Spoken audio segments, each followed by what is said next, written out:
Picture this: a world of shimmering chandeliers, silk ties, and champagne wishes. This was Edward's world, a realm where opulence was the norm, and every corner you turned, luxury greeted you with open arms. The air was thick with the scent of wealth, and the sound of laughter echoed through grand halls. A world where money talked and problems seemed to vanish into thin air. In this universe, the hustle and bustle of the financial district were the heartbeat of the city.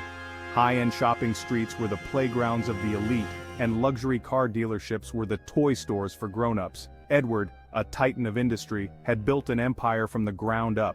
His journey was one of relentless ambition and unyielding determination. From humble beginnings, he had clawed his way to the top, turning every obstacle into an opportunity. His days were a whirlwind of board meetings, power lunches, and million-dollar deals. Each day was meticulously planned, every minute accounted for. The stakes were always high, but Edward thrived in this high-pressure environment. He was used to getting what he wanted, when he wanted it. His confidence was unshakable, his authority unquestioned. In the world of business, Edward was a force to be reckoned with. Life was a beautifully orchestrated symphony played just for him.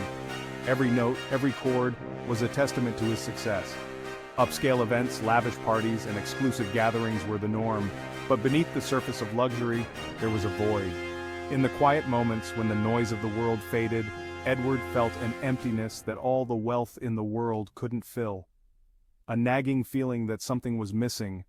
Despite the grandeur that surrounded him, there was a sense of incompleteness, a yearning for something more profound. He had amassed a fortune but yearned for something more. The riches, the accolades, the power, they were all fleeting. What Edward truly sought was something money couldn't buy. Little did he know, fate had a plan to show him what truly mattered. In the most unexpected of places, Edward would soon discover the true essence of life beyond the glittering facade of extravagance. New York City, a concrete jungle teeming with life, a place where dreams were both made and shattered. The city pulsated with an energy that was both exhilarating and overwhelming. Edward loved the city's vibrancy, its relentless pace, and the promise it held. But beneath the glitz and glamour lay a different reality, a reality of stark contrasts and forgotten souls. It was a reality Edward rarely witnessed from the tinted windows of his limousine. But tonight, fate had other plans. Tonight he would come face to face with the other side of his beloved city. The biting wind whipped through the city canyon, sending a shiver down Edward's spine. He had decided to walk back to his penthouse apartment, a rare occurrence. As he navigated the crowded streets, his eyes fell upon a sight that stopped him in his tracks. Huddled beneath a threadbare blanket sat a young woman, her face etched with worry. In her arms, she cradled a tiny baby, its cries barely audible above the city's din. Their plight was a stark contrast to the opulence that surrounded them. Edward had never seen such despair. It was a raw, unfiltered glimpse into a world he never knew existed, a world that existed just beyond the periphery of his own. He stood there for a moment, frozen in place. His mind raced, trying to process the scene before him. He had read about homelessness, seen documentaries, but nothing could have prepared him for this. This was real, raw, and utterly heartbreaking. He felt a surge of sympathy for the young mother. What circumstances had led her to this? Where was the baby's father? His heart ached for the baby, so innocent and vulnerable. He knew he couldn't just walk away. He had to do something, anything to help. But what could he, a man accustomed to solving problems with money, offer in the face of such profound need? Section 5. A Heart's Dilemma. An internal battle raged within him. A part of him, the part accustomed to his privileged bubble, wanted to turn away. It was easier to pretend he hadn't seen, to convince himself it wasn't his problem. But another part of him, a long dormant part, yearned to help. He thought of his own comfortable life, his luxurious apartment, his overflowing bank account. It all felt meaningless in the face of such suffering. He knew he couldn't erase their pain, but maybe, just maybe, he could offer a moment of respite, a flicker of hope in the darkness. With a deep breath, Edward made his decision. He would help. Section 6. Extending a hand. He crouched down before the woman, careful not to startle her. Her eyes, red-rimmed and filled with a weariness that belied her age, met his. He offered a tentative smile, hoping to convey his sincerity. "Excuse me, ma'am," he began, his voice a soft murmur in the cacophony of the city. "I couldn't help but notice you're out here in the cold. Is there anything I can do to help?" The woman looked at him, her expression guarded. She probably encountered her fair share of well-meaning strangers, their promises as fleeting as the city lights. He knew he had to prove his intentions were genuine. Section 7. A meal and more. "I'd like to buy you a meal and perhaps a warm place to stay for the night," Edward offered, his voice unwavering. He could see the flicker of hope in her eyes, quickly replaced by suspicion. He understood her hesitation. Trust wasn't given freely, especially not on these unforgiving streets. He pulled out his wallet and took out a $100 bill. "Take this," he said gently, placing the bill in her hand. "Please let me help you. It's the least I can do." He could tell she was overwhelmed, unsure whether to believe his sincerity. "There's a hotel a few blocks from here," Edward continued, his voice kind and reassuring. "It's clean, safe, and they won't ask any questions. You and your baby can have a warm bed and a hot meal." He hailed a cab, something he rarely did, and gently helped the woman and her baby inside. As the cab pulled away, he watched them go, his heart heavy with a mix of emotions.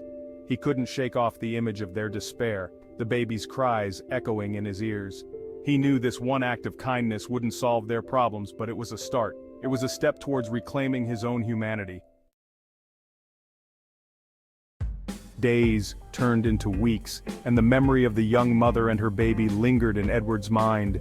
He couldn't shake the image of their desperate faces, etched deeply into his thoughts. Every time he walked through the bustling city, he found himself scanning the crowds, hoping to catch a glimpse of them. The city, with its towering buildings and endless sea of people, seemed to swallow them whole, making his search feel like finding a needle in a haystack. He found himself thinking about them often, wondering how they were faring. Were they safe? Had they found shelter? These questions haunted him, especially during quiet moments at his office, or late at night when the city was asleep. He would sit by his window, staring out into the night, lost in thought. The memory of their plight was a constant reminder of the fragility of life and the importance of compassion. He had tried to find them, hoping to offer further assistance, but his efforts proved futile. He asked around, showing their photo to anyone who would listen, but no one seemed to know anything. The city, vast and indifferent, offered no clues. His frustration grew with each passing day, but he refused to give up. He knew that somewhere out there, they were trying to survive, and he felt a deep responsibility to help them. One evening, as Edward was heading home from a late meeting, he found himself walking past the same street corner where he had encountered the homeless woman. The night was cool, and the city lights cast long shadows on the pavement. He was lost in his thoughts, replaying the events of the past few weeks in his mind. The street corner, once a place of despair, now seemed to hold a different energy. As he approached, he noticed a familiar figure. His heart skipped a beat as he strained to see through the dim light. Could it be? He quickened his pace, his eyes never leaving the figure. The closer he got, the more certain he became. It was her. It was the young mother, but she looked different. The transformation was astonishing. She stood tall, her posture confident and her demeanor calm. The weight of the world that once seemed to crush her spirit was no longer visible. She exuded a sense of hope and renewal that Edward had never seen before. Gone were the despair and weariness. In their place was a newfound strength and determination. Her eyes, once filled with sorrow, now sparkled with a light that spoke of resilience and courage. It was as if she had been given a second chance at life, and she was making the most of it. She was clean, her hair neatly combed, her clothes new. The transformation was not just physical, it was as if she had shed her old life and embraced a new beginning. Edward felt a surge of emotion as he realized the impact of his small act of kindness. It had set off a chain of events that had led to this moment. She was holding a small bouquet of flowers, and her face was radiant with a smile he had never seen before. The flowers, vibrant and full of life, seemed to symbolize her own journey. Edward felt a deep sense of fulfillment and joy. In that moment, he understood the true power of compassion and the difference it could make in someone's life. The tables had indeed turned, and the future looked brighter than ever. Edward's heart skipped a beat. He had never felt such a rush of emotions all at once. He couldn't believe his eyes. The scene unfolding before him was something he had only read about in books or seen in movies. He stood there, watching as she approached a young man standing nervously on the corner. The air was thick with anticipation, and Edward could feel the tension in his own chest. The man's face lit up as he saw her, and he rushed forward to meet her, scooping her and the baby into his arms. It was a moment of pure joy, a reunion that seemed to erase all the hardships they had faced. It was then that Edward realized the truth. The pieces of the puzzle fell into place, and he understood the depth of the situation. The young man was the baby's father. The connection between them was undeniable, and the love in their eyes was palpable. He had obviously been searching for his family, and now they were reunited. The relief and happiness on their faces were a testament to the struggles they had endured. Tears welled up in Edward's eyes as he witnessed the raw emotion of their reunion. It was a sight that touched his soul and made him reflect on his own life. He realized that the money he had given the woman was insignificant compared to the gift of being reunited with her loved one. The material things in life suddenly seemed trivial in the face of such profound human connection. It was a powerful reminder that the greatest gifts in life are often the simplest ones: the joy of being with loved ones, the comfort of a warm embrace, and the peace of knowing you are not alone. These are the things that truly matter, and Edward knew he would carry this lesson with him forever. Edward turned and walked away, his heart full. He had set out to make a difference in the life of a homeless woman and her child, but in the process, they had made an even greater difference in his. That night, as he lay in his luxurious bed, he couldn't shake the feeling that something had shifted within him. He had tasted true wealth, the kind that couldn't be measured in dollars and cents. He had learned that true happiness came from connection, compassion, and using his good fortune to make a difference in the world. And that was a fortune worth more than all the riches in the world.